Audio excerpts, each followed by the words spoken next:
All right, well, thank you for joining me today, my fellow teacher friends, and I look forward to having a conversation with you all.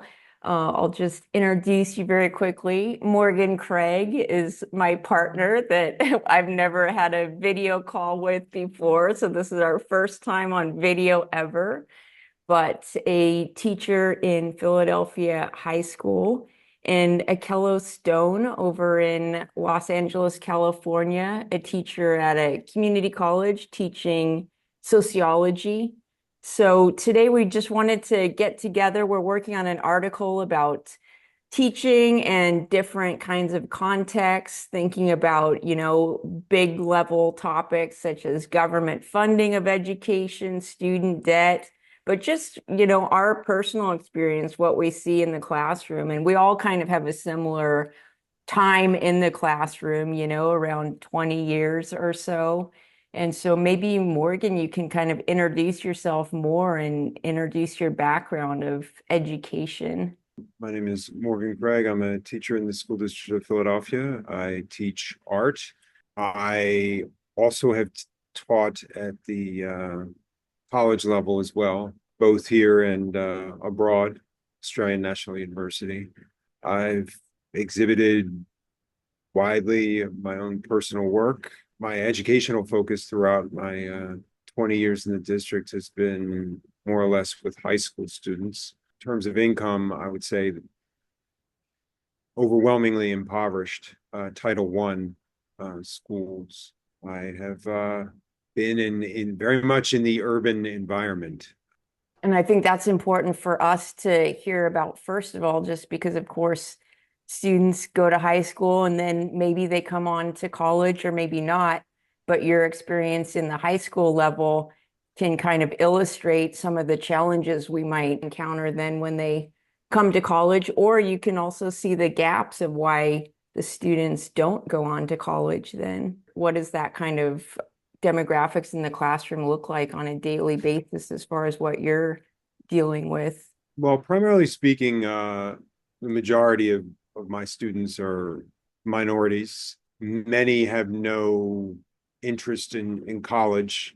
More often than not, legislators look to answers in the classroom, like they either throw money at it, or they attempt to try and analyze the situation without looking at, as sociologist Henri Lefebvre would say, the totality of what is going on, in the fact that, like, many of my students are in foster care.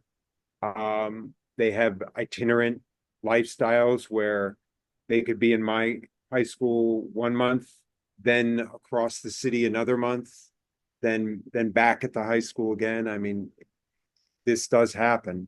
Then also you have students that are supporting families. They literally are working 40-hour a week jobs on top of trying to go to high school, and they're trying to that balance, because they are the breadwinner for their families. I even have students that are homeless, that are literally on the street. The only sense of structure or order is the classroom, is the school environment. Outside, it's just, chaos. I have many students that have been involved in criminal activities and have been incarcerated and have done time in institutions, juvenile facilities, and come back into the classroom very jaded. As I said, it's like, you really need to look at the greater whole, the circumstances outside the just simply classroom. In addition, you have students that are immigrants or refugees Oh, from yes. multiple countries, perhaps English Yes, language learners. yes. Dozens of different languages being spoken. We have students that come to us from countries such as Guatemala, where They may not speak Spanish. They may speak an indigenous language. It creates a whole new level of attempting to maintain some semblance of inclusion in the room. And Akello, how does that resonate with your experience teaching in community colleges and just a little bit about your background of becoming an educator? I thought about my whole trajectory going, being a first generation college student in my family, starting out at a community college and then dropping down to halftime in the second semester because I was working, and then dropping out for an entire year and just saying, college was not for me. I was not supported in college. And then somehow through some miracle, I ended back up in a 4-year public institution, completed my master's, and then moved to the South in Atlanta, and then completed a master's degree at another public institution. I felt more comfortable in a public institution. When I was an undergrad, I worked for programs that were working with Detroit high school students, Flint high school students, to increase the number of traditionally underrepresented students in higher education. And I worked for Talent Search and Upward Bound and those type of programs. So I had kind of an ethos about what my role was. Now I decided to become a corporate recruiter because I said, well, maybe I can help people, get employment, because I knew how important that was. I would go to college fairs, as you've seen recruiters before, with tables and things like that. I would go to those events at pretty nice, pretty good schools. And the students would not know how to present themselves. The resume was horrible. And it was just like, what is going on in higher education? So I kind of made a decision that I wanted to see what I could do in higher education to bring kind of some real world experience. Because I felt like for many people, the college experience, especially if they're first generation, are not really getting what they need to be able to compete in the workforce. And that is so important. The competition is so strong. So the institution, I've worked at 5 different institutions in Southern California. And at some point along the way, it was just too much to juggle. And I became like, I chose a school to ride with until retirement. And that school is a Hispanic serving institution with more than half of the students are of Latino background. There's about 23,000 unduplicated students at the school. Now, this is an interesting thing about community college, which people don't know. It's open entry, so anybody can, take classes there. And I've had students as young as 15, because there are some students who are taking classes. It's called dual enrollment simultaneously while they're in high school. And then on the other end of the spectrum, age 70. Now, most people fall in the 18 to 26 or 27 to 39. There's people that are returning to school who've been out of school for decades. There are people who are returning to school who have been incarcerated, and the campus has different support programs for these different student populations. But overall, like a really large percentage of students at the community college come from the LAUSD, the Los Angeles Unified School District. And listening to Morgan and the challenges that he faces, I always say that I'm teaching 13th grade for many students because they didn't get what they needed. And so then I'm trying to, deliver the content, but just even the basic, I'm talking about the basic soft skills of accountability, responsibility, reading a syllabus, meeting deadlines. I'm not even talking about being able to write and think. People always say critical thinking, critical thinking. Well, that's good, but if you don't even know how to read the syllabus, you're not going to be doing much of anything. We live in a really interesting time in life where there are so many distractions. I think I know I speak for myself. When I was in college, we went to the library and we pulled these big books out. The journals were compressed in there. We had to dig physically for the information. There was no distraction. There was no internet.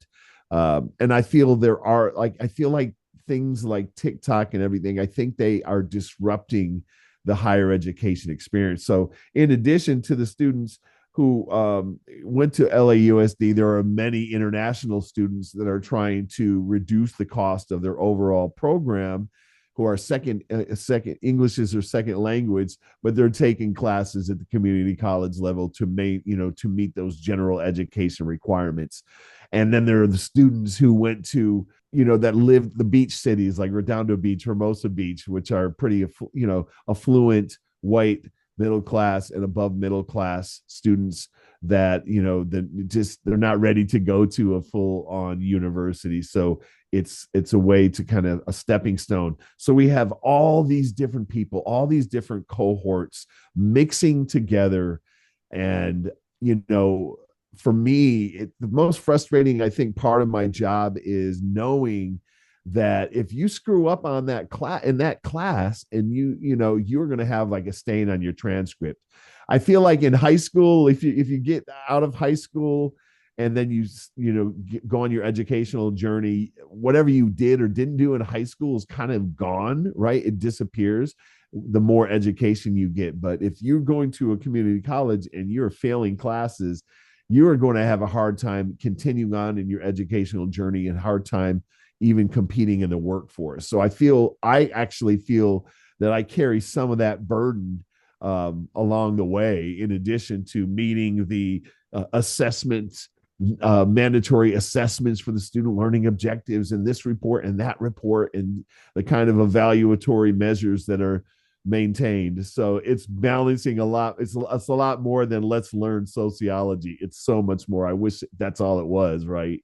That's true for all of us. It's like our topic that we actually teach is the least, It is. It at is. It's the like 20, end. it's like 20% really to get there. I mean, it's great when you get there. And there are, let's also state that there are some students who are with the program, right? But it's Right. still the smallest number. I mean, thank God for them to let us know that whatever we're doing is actually going into somebody's head. But man, people think that we're sitting there lecturing and talking about the things that we are interested in the academic disciplines that we've studied. But that is secondary to all the other things that we know we have to deal with. Yeah, just getting to that point where people are ready to sit still and listen Yes. attentively and be able to read something and Yes. absorb that information. And you mentioned being a first generation student, and both, Morgan and I have fathers who are PhDs, who are college professors. And so, especially for folks who become PhDs, who become professors, there's a lot of them, of course, that have parents that were in the same profession. And so just to say that there is this kind of class bias, of course, within academia, and that it's really kind of oriented towards that kind of cultural expectations. So therefore, when people are first generation, they might have this, just difficulty navigating the system because you're not born into the system and raised into it, and those kinds of advantages. But, for me, I went to public schools in my background, and my father taught at an open enrollment state college. And that's kind of like, a caste system we felt kind of born into. Like, this is where we're at, state college. And then, he would make comments about like, oh, Columbia University, would I even be able to walk across the campus there? Like, that's too uncomfortable of a place. And of course, we know higher ed is just based on elitism and hierarchy and all of those kinds of structures of benefiting, your degree and stuff like that. But, I got my PhD from the New School, which is a private school and one of the few private schools I attended. And then I taught in Texas at Texas Women's University, which was an open enrollment school in Texas. And my first job was at Florida International University. And just for our paper, I was looking up the demographics of those schools. And I was pretty struck by Florida school was only 8% white, but that of course means that the large percentage of the students at that campus were Hispanic white. And so they're either immigrants from Latin America or their parents were. And that university is, as yours is a Hispanic serving institution. And then in Texas, the school was 12% white students and about 30% for Black and Hispanic students, and also a Hispanic serving institution, but a 90% female school as well. But now, most recently, and for the majority of my career, I'm teaching at a private Catholic school that, has a good tuition price tag on it. And so my students are predominantly white, 77% white.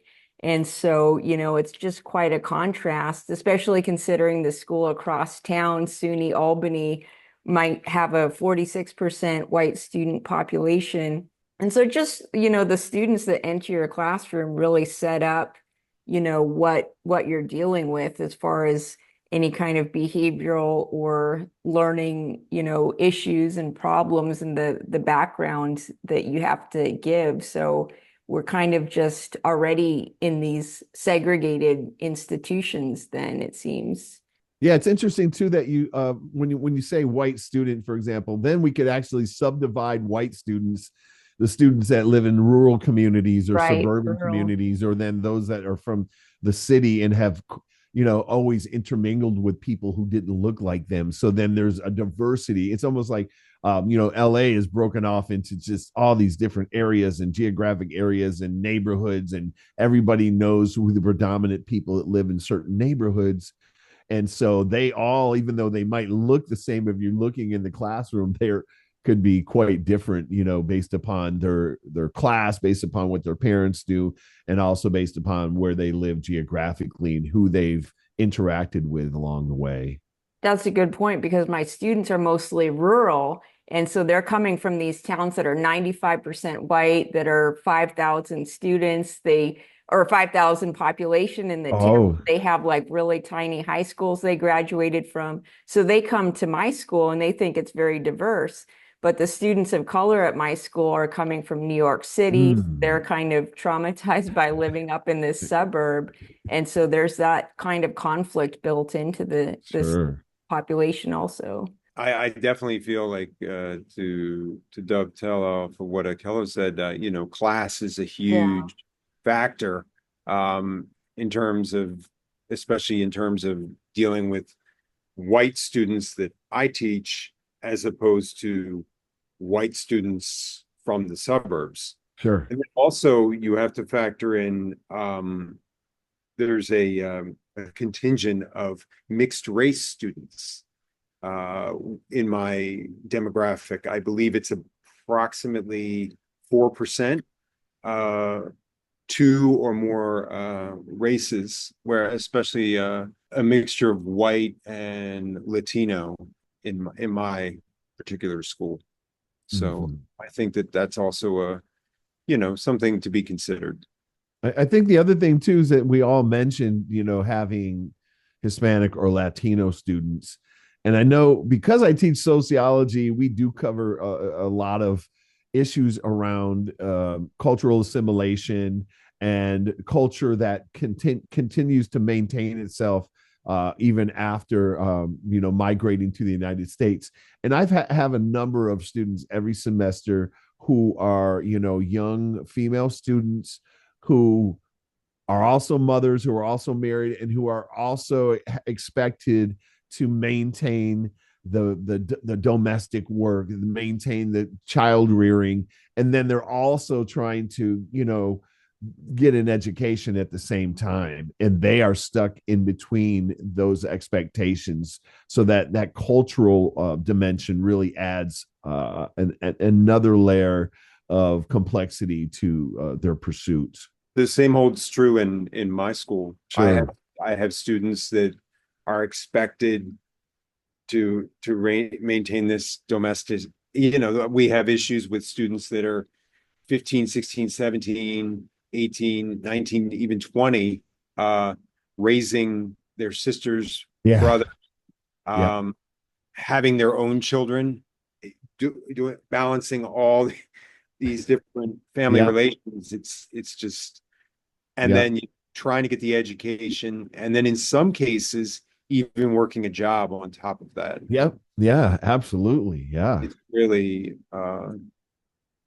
It's Because that's the unbelievable. other factor too, Beverly, that I think, and really I couldn't even find statistics, for my school and the number of students that are employed, but based upon, my interactions with them over the last 20 years, I would say that 90% of students have a job while going to school. A number of them will only take maybe 2 classes, but because they're working full time and have children.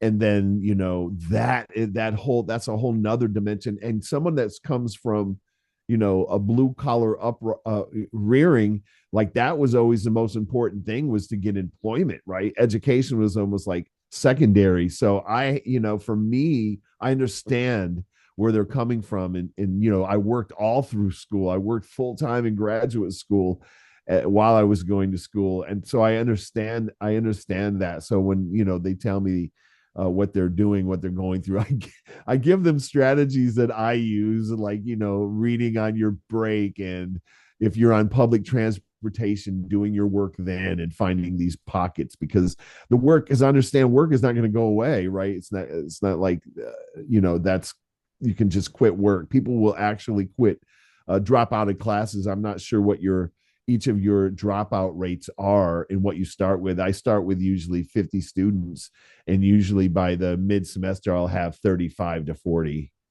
per class. Well, yeah, no, I mean, also you have in this age of consumption and fetishization, touching back on like when you mentioned TikTok, Yeah. Instagram, things like that, where there's all this push and pull where these students are trying to balance this home life, and then at Yeah. this time they're trying to represent at school. They have to. We don't have a dress code, so there's students can wear whatever they wish, and you know Mm, it's yeah. it creates there's a little bit of a battle going on between outfits and these guises that they portray, or whatever they're influenced by, whatever social media is saying is the latest thing, or what Yeah. have you. And then on top of that, getting back to the job situation, many of the jobs that my students are in, they're being hyper exploited. Yeah. It's not a desk job. You Right. some of them are stuck on these Amazon trucks. Some Mm. of them are flipping burgers, or Yeah. frying chicken, or doing something, or scrubbing floors or scrubbing toilets. I mean, it's brutal, like grueling physical work. Mhm. Very stressful. They're in this age of surveillance. They're being constantly monitored by their higher ups, and it creates a really toxic environment for them. Beverly, would you say that these are the manifestations of neoliberal education? I'm wondering if we can see it and feel it in our personal experience over 20 years, because maybe we're just too individualized to really see any changes necessarily. I mean, Morgan, do you see changes in 20 years of working in the same school district?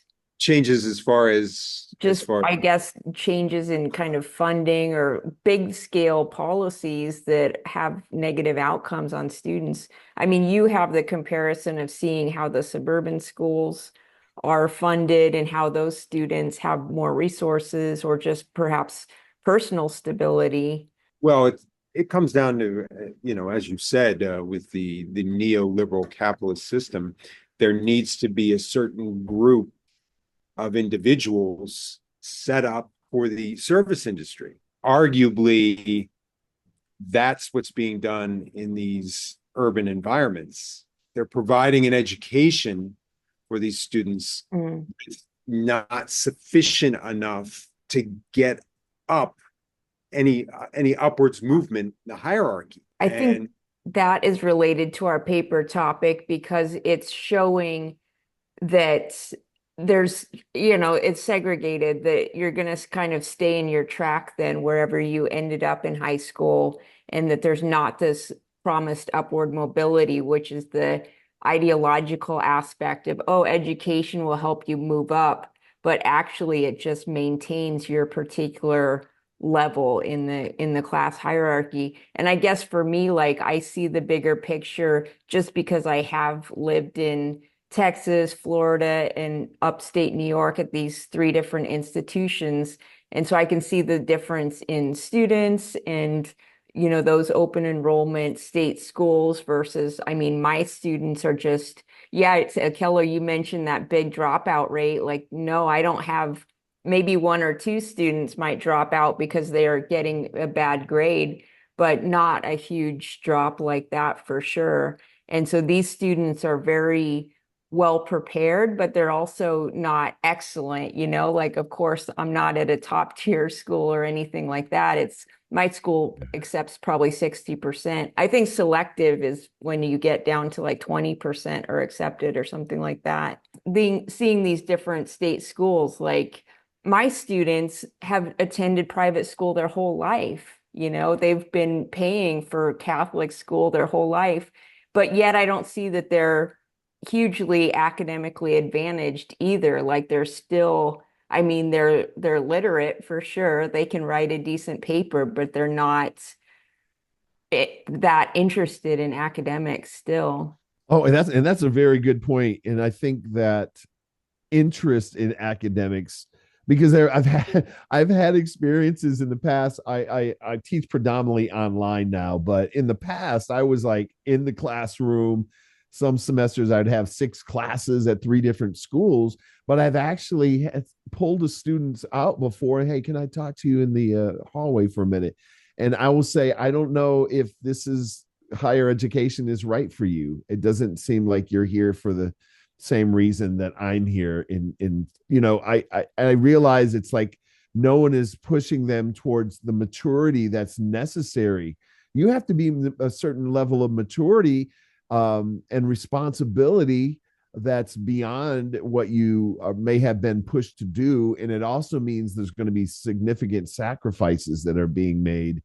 And I think that going into looking at the macro level manifestation on like the interactions and the approach of students is they do not see the magnitude of how important it is. And I'm one of the people who still even though there's a lot of problems in education, I just don't see any other way in this modern world to be able to experience social mobility, but then going through these channels and making it work regardless by any means necessary, right? Whatever it takes to get there, as opposed to it's going to work itself out. And that's where this whole idea, again, we talked a little bit about like TikTok, we talked about people being on video. There's some students that think that is going to be their livelihood. They don't need an education. And I'm like, whoa, okay, you're about as likely to be able to support yourself doing that as you are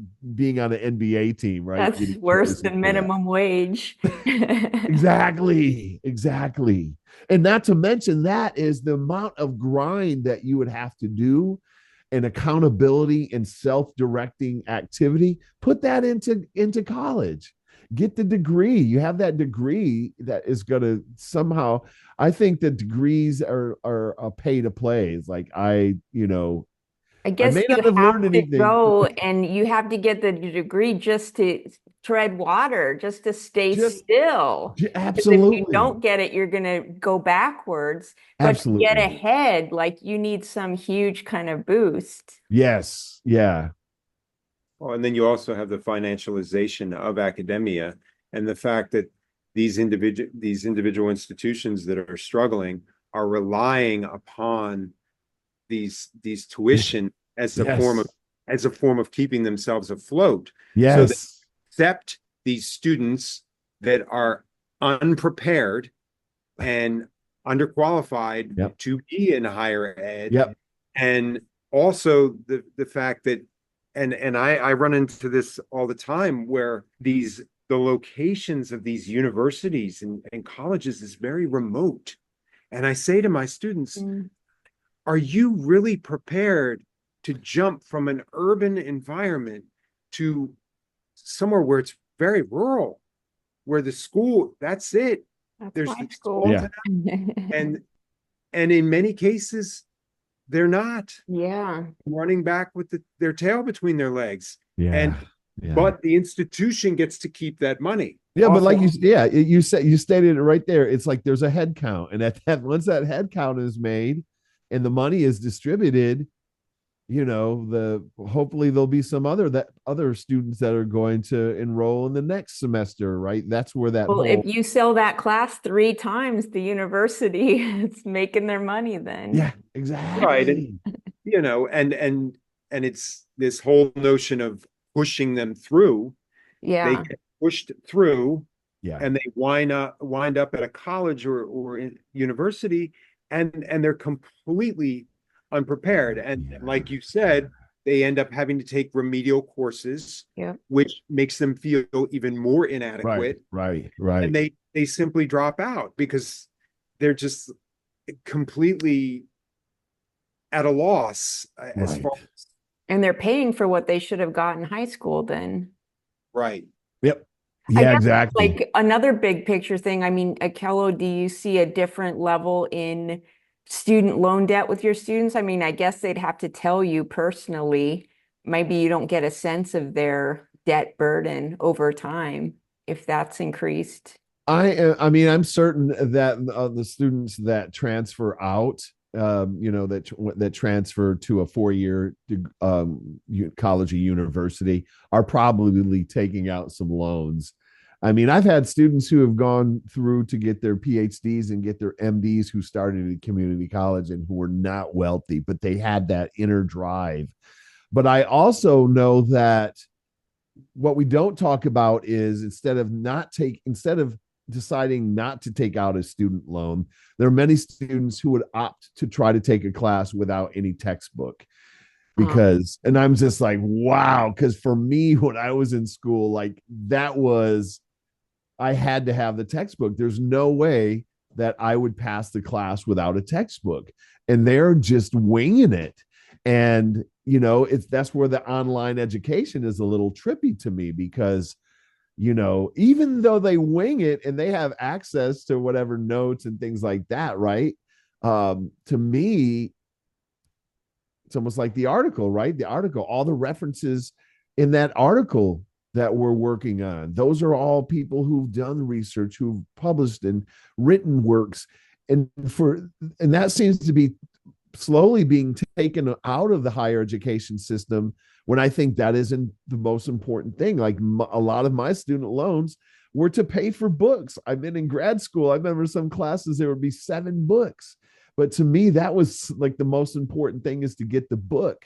That is how the whole class is going to operate. So imagine taking a class and not having the textbook because you don't want to take out a loan. Again, that's to me, even though at this point in time, I just feel we're at a point where people are going to be stuck in those service occupations just because they're not investing in themselves, unfortunately. And they don't even, I don't think that students really know, or maybe some don't even make the effort to seek out scholarships and those kind of things, academic based. They're not looking for those kind of things. They're not hustling, if you will, to some degree to be able to get the money to pay for those things. And that is getting into the neoliberal kind of ideology because that is I guess the what the state says is like you do it now as an individual. Right. Like, you need Yeah. to hustle, you need to make sure Yeah. you don't end up in a service job.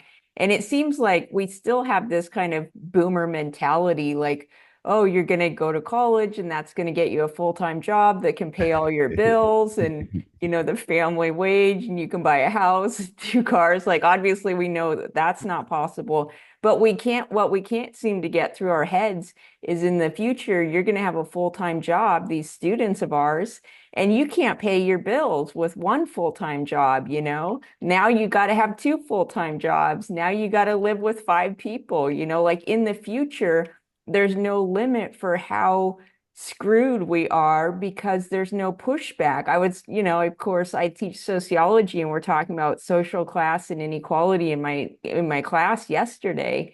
And it's like the inequality right now is equal to what it was in the Great Depression.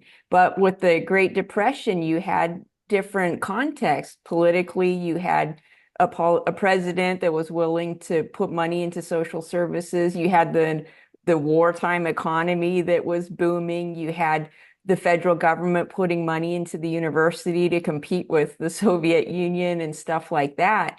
And you had a labor union that was stronger. But now we don't have any labor union. We don't have the political will to put money into social services and education.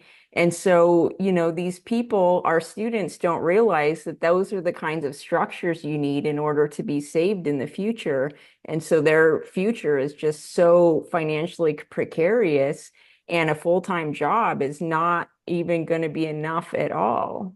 Well, yeah, it's like you have this dialectic of the spectacle is telling you one thing, but reality is telling you something else. As a student, you're so overwhelmed by social media and all these images being inundated. We live in a society of distraction, and it's constantly giving you all these images of beauty and Yeah. success and what have you. And meanwhile, once you turn away from that and you look around you, the reality is frigid, and And the education is not to attach, it's not helping the students. It's not helping them in their future. It's not helping them with the job. It's not like really applicable. Like our students might wonder, why do they have to study this stuff that we're teaching them? It's archaic. right. And now you have there's such a need for electricians and plumbers and individuals in the trades. The idea of higher ed is kind of, it's like, well, wait a second.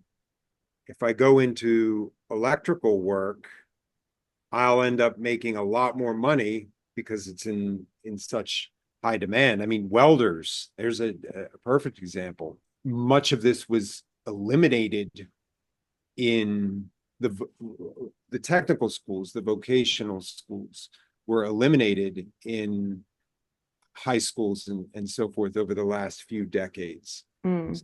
And Mm-hmm. of course, those jobs as well. There was just an article about the missing male student and how male students, or maybe even the missing male worker, having kind of dropped out of the economy and the education. Like, of course, nationwide, we know that students are becoming more female dominated, like 52% and stuff. My school is probably 59% female.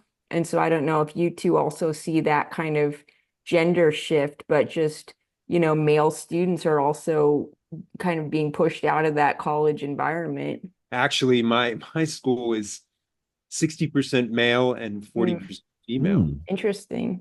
Yeah.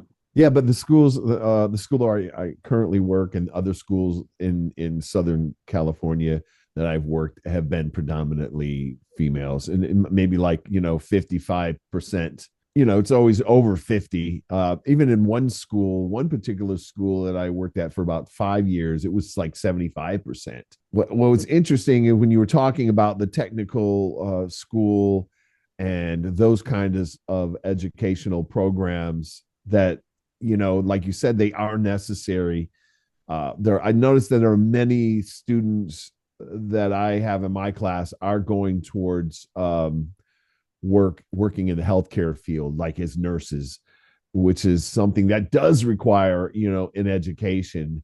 But like for me, obviously the reality of the relationship between someone's educational level and their employment outcomes is a reality. But we also have to teach people how to think about these issues and make them aware of the things that we're talking about right now, so they understand these bigger pictures and these bigger puzzle pieces and the relationship between that and social class placement and educational and achievement outcomes on income. And even the conversations that we have in my families and intimate relationships class about how much it costs to raise a child, and to, what I mean, like, so we have to look at the reality of the situation, because yes, there is a lot of just continuing persistence of outdated ideas of what higher education is. Indeed. Yeah, it's funny that you say that about how there's such a boom in the nursing industry. That's where a lot of my students are encouraged to the direction Yep. they're encouraged to, and it's to go towards, and it's just it's going back to this whole notion of the boomers and how they just keep taking and taking and so here they are taking again because they are now aging. Right. They are in the oldest of the age bracket, and of course they need somebody to take care of them. So Right. we look to the younger generations. Yeah. Yeah. Well, And thinking about go ahead. Akello's, entrepreneurial spirit, well, with Morgan, with your students, like the best of your students, the ones that do become financially solvent, what directions do they go in? Is it this healthcare? Is that the newest thing? Like, where do they end up? Generally speaking, it's the healthcare industry. Oh, okay. That's where most of the jobs. A lot of students that come back to me have gotten into nursing. Mm. So it's really and it does pay, but it's hard work. It's hard work, and then there's a full hierarchy within that realm, the Right. CNA and the LPN and the RN. So there's a place for you, but you might be cleaning up someone's vomit, and that's your life, and I'm like, oh God, this very interesting points that you made, Morgan, about just the way in which older generations funnel younger cohorts to meet whatever needs they're going to have. I mean, I don't know what kind of needs we're going to have as we get older in the next, let's say 30 to 40 years. What will generation X cohort? And I really hope that it's robot companionship and robot rather than a person, rather than a home health aide that's a person, but some You type want of to have a robot taking care of you. I kind of do. Yeah. I've been Goodness. flirting with that idea in terms of the way that technology is evolving. So if anything, maybe push, students towards Robot. building robots. I don't want to be taken care of by a robot. But maybe that is like a practical thing that we've discovered here is like nursing is kind of like this working class, like ability to have a professional job with Yeah. some kind of upward mobility. You still got to keep getting those degrees and move up, but at least Yeah. you're moving up in the same profession. Right. Yeah. Yeah.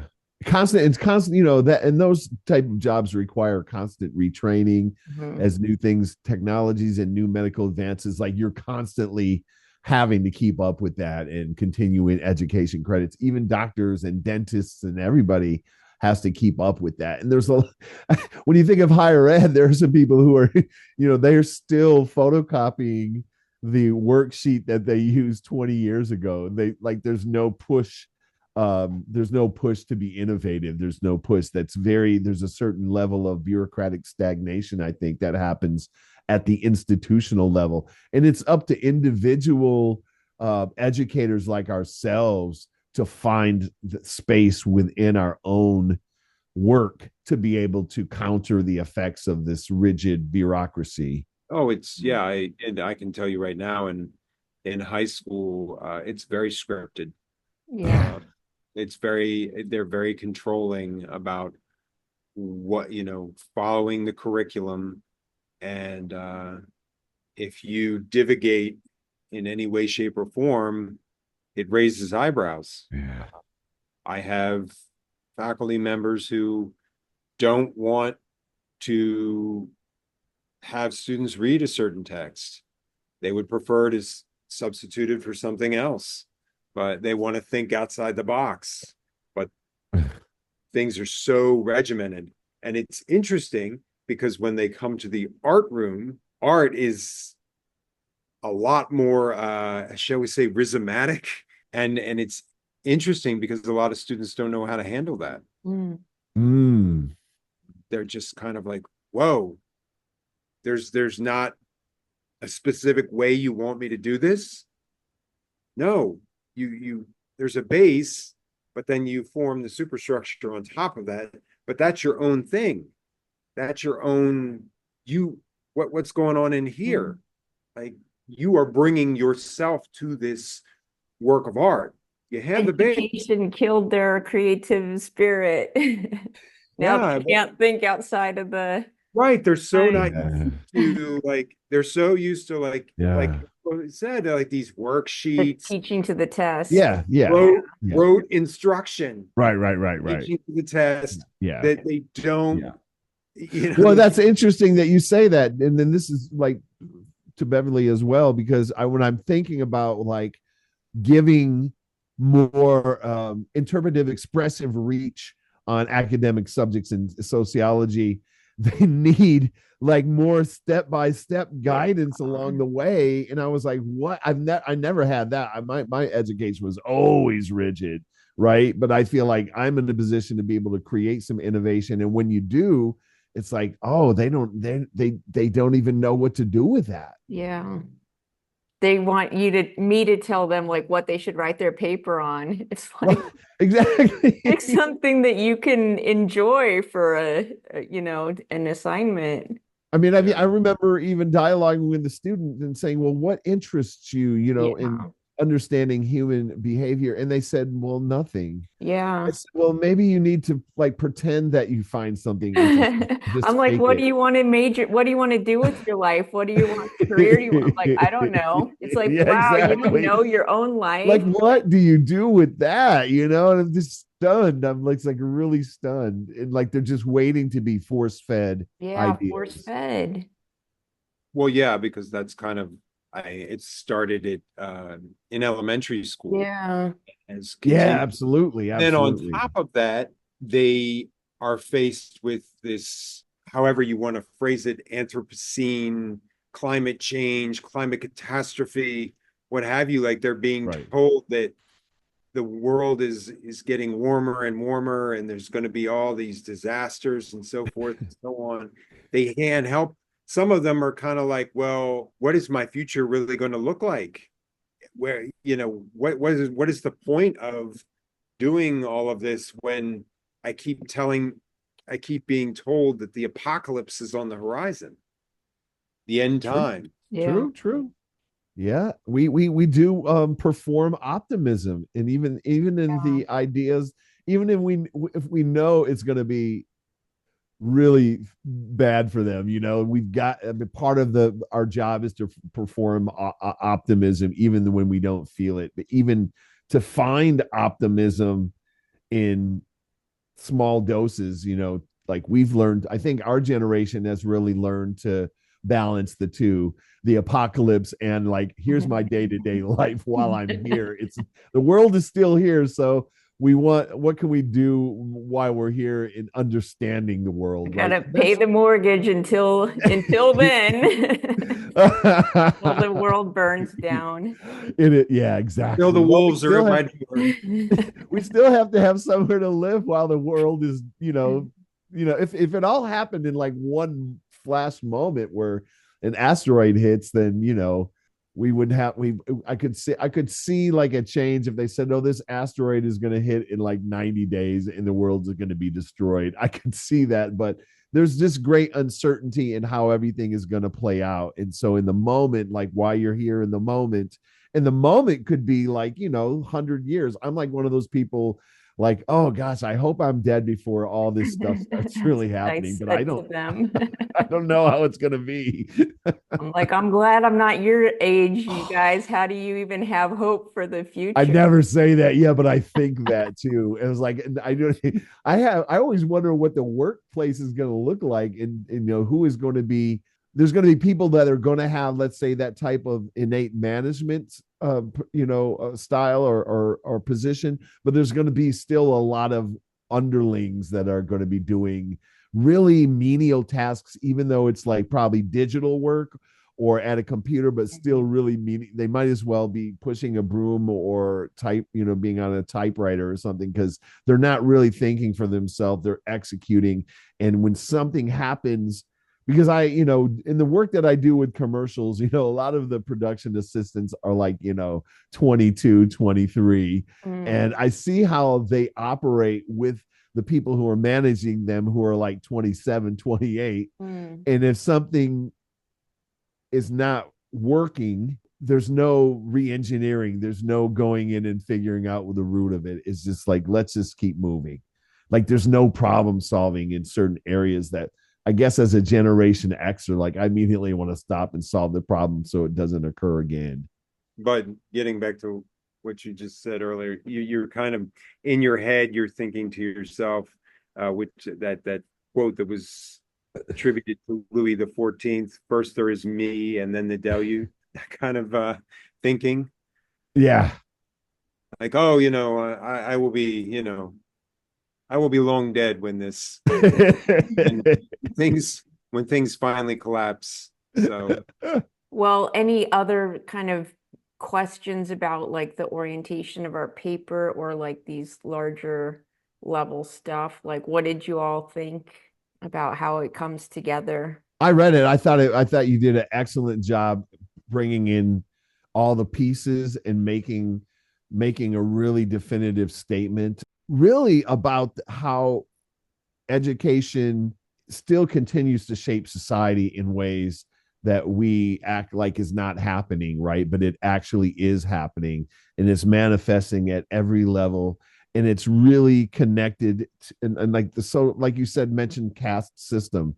Are we creating a caste system Yeah. in the future, as opposed to this idea, the idea of like our optimistic view of education is the great equalizer, the liberator, and now it's becoming something, a vehicle for creating a caste system.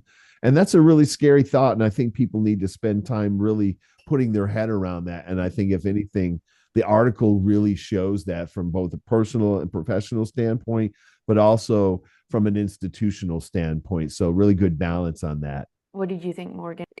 Part of our discussion here, I'm going to write up in the discussion section. So if there's like Mm. ways in which our pieces are communicating with each other, you can mention that. yeah, I thought reading over the article, I felt like it's fascinating to see how the development of these things within different facets of education, how the problems that I experience persist as things continue. I mean, as these students continue within their educational pursuits or lack thereof. Yeah, so they stay on that kind of trajectory. Yeah, Any points that you like, anything to add or? I think that this conversation is that like we're able to bounce off of one another rather easily, see the imbrications going on here, regardless of what level we're dealing with. It's a shame that we don't have someone perhaps in the elementary level to, Yeah. Mm. Mm-hmm. primary school would be interesting to see. Yeah, definitely. Any concluding points then overall? Because we still have like a long time to teach into the future. And so what do we think about, I mean, I probably have to teach another 20 years or so. It's funny that you mentioned that, because I was actually going to ask the two of you how long you see your teaching, how much longer. And I Me think, yeah, people are always looking me at that. personally. Oh, go ahead. People are always looking at that, when can I retire Yeah. calculator? I have a spreadsheet that I update every year, and I just got my retirement report update, and I am honing in on 2034, 2035. 2034 would be ideal in June, but it could go into December. It depends on service credit and how many classes I get each year. Do I get 8? Do I get 10? That's going to make a significant difference.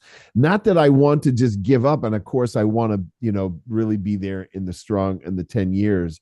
But in the same sense is, I just want to squeeze out a little bit of non-working time at the end of my life.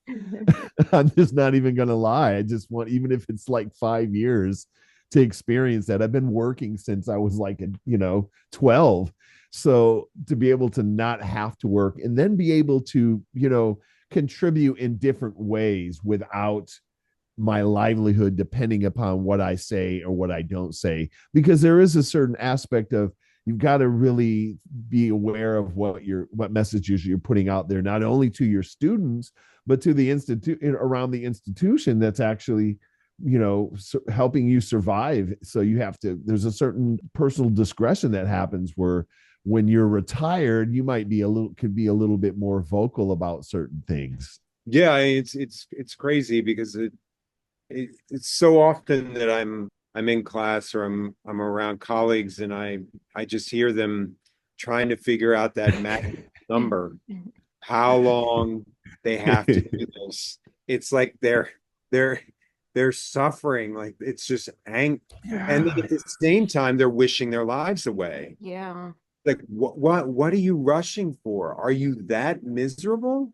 If we have this passion for what we're doing, if we want to inspire students and what have you, why is it then that we're so preoccupied with, I think if the number of years that I am in the system coupled with my age comes out to this specific number, then I'm good. Then I will, and it's, if I retire at this point and I only receive 75% of my pension, will that still be, it's just right crazy. And then like, can I really believe in the district to retire without penalty and to receive your full pension? You have to do 40 years. Whew.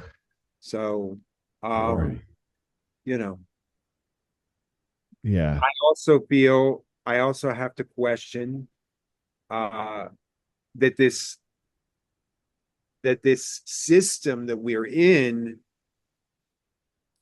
creates an environment of unlearning. Yeah. Because Yeah. many of these teachers are burnt out, Right. but they're still in it because they want that candy at the end, or they have another situation, maybe they themselves, or perhaps their husband or wife or what have you has some sort of medical issues. Right. And we have amazing healthcare. So they stick it out for another year, then another year, just to get that, maintain that healthcare. Yeah, well, you know what? And I just the point that you made, I think that and each of us probably agree to that. I think the idealistic aspect of education and being able to transform and inspire and shape people, help them develop themselves, is what it is. Idealistically, but the reality is quite different, and it's almost like, I didn't know it was going to be like this. And then if the longer you go, it gets even more and more entrenched, where like a certain percentage of your time is dealing with students who are pushing back against you and trying to gaslight you for their own shortcomings. And I'm like, wow, I didn't even think. And then and not even feeling any way about communicating that, to the reverence for an educator is not like it used to be at all. That reverence, we are not immune to that kind of almost some verbal abuse. Well, Morgan deals with the abuse more than any of us do. Exactly. I know all about physical abuse. Yeah. Yeah, I mean, I've been, a verbal, physical. The verbal happens with a frequency. I have my life threatened, whole family. They're going to take out my whole family, all because I want them to pick up a pencil, draw something for me. It's just like, can you please just stop talking, or you can even keep talking, but Yeah. just do what I asked you to do.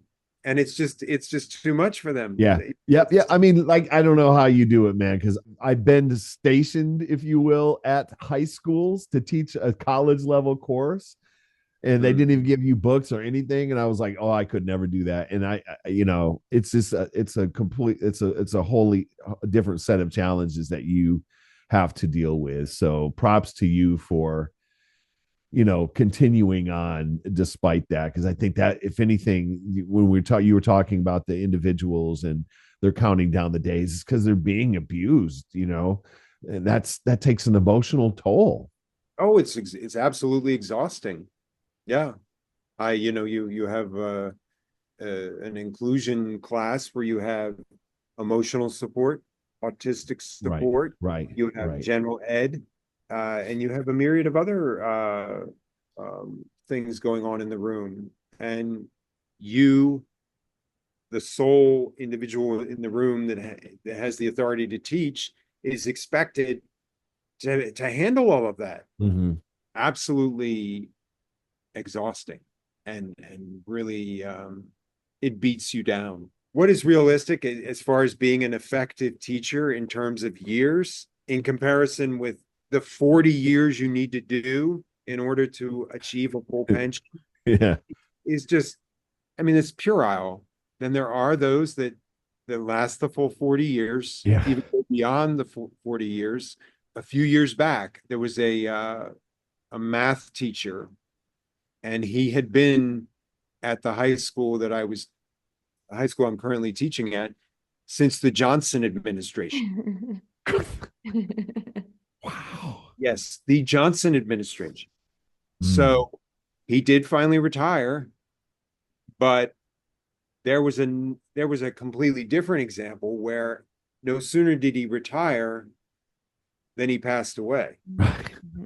So it was a question Oh, of, was the teaching keeping him alive, or did the teaching do him in? You know, little both. but I mean, I still could, like, we just could not believe, just like, Yeah. wow, the Yeah. Johnson administration. And that's exactly why I count down, not because I don't feel like it's important the work that I'm doing, because I do fear retiring and then dying within 6 months, and I'm just like, oh my God. Yeah, you don't want to be that guy. I don't want to be that guy. Especially when you've worked all your life for this Right. package, and you don't even Exactly. Exactly. I think this is a good note to end on. Retire your teaching job before you die. Yeah, that's a good philosophy. it's a good way of putting it. Well, I wish that to all of you. May you live past your teaching career. And thank you so much for joining me today about talking about our teaching experience and the big picture of the teaching institution. Yeah. Thanks for having us. All right, thanks.